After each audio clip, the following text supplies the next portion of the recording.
What's old as hell, still beloved by many, shockingly powerful, and oftentimes very racist?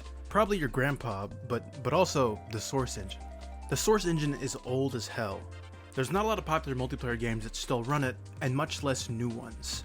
The last two real remaining bastions of Source are CSGO and TF2. What about Apex Legends?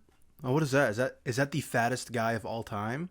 Fattest guy of all time? What do you want? You didn't mention. You forgot to mention Apex Legends. It's on Source. Okay, Apex Legends is also on Source, I guess. So if you asked most people if it was still possible to make modern, appealing games with Source, they would probably tell you no and tell you to download Unity or something, dumbass. But in the last week, a new game released in early access called Military Conflict Vietnam.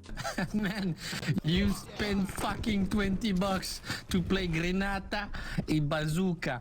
It seeks to defy all odds and prove that it's still possible to make an engaging modern shooter on a crummy engine from 2004. Now, what can I tell you about this game that the title doesn't already spell out in a toddler-like fashion?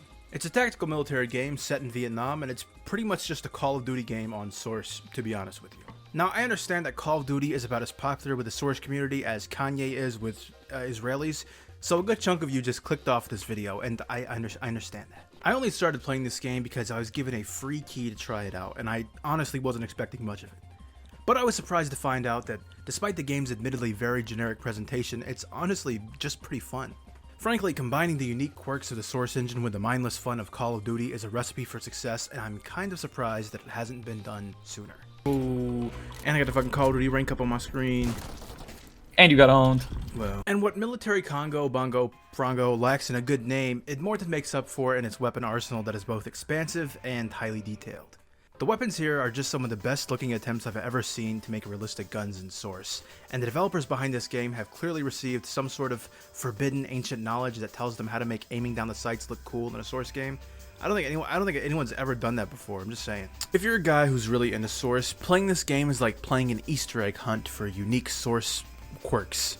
You'll be playing the game just fine, probably forget that it's even a Source game, and then BAM! Nasty ass Gmod wire just chilling. There's honestly more care put into the little details of this game than I was expecting. Stuff like being able to customize your guy and give him cool sunglasses and a cool green shirt. That's cool. Sunglasses. Based. I'm so dope.